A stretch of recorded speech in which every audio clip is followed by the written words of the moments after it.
Program ġdid, iżda preżentatur magħruf mad-dinja kollha s-saħħa tiegħu, Eddie Hall, li sar l-ewwel bniedem fid-dinja li refa' 500 kg deadlift. Bl-isem Battle of the Beasts, is-serje televiżiva se tagħqad il-kompetizzjoni sportiva mad-divertiment.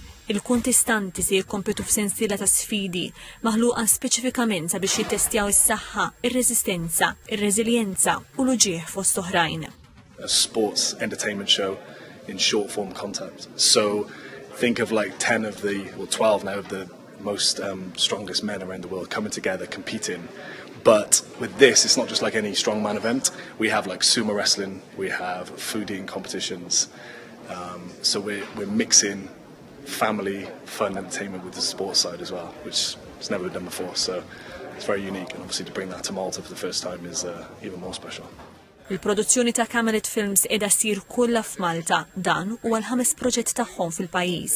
Well, we're going to be here for like 4 weeks, and we'll shoot for like a week.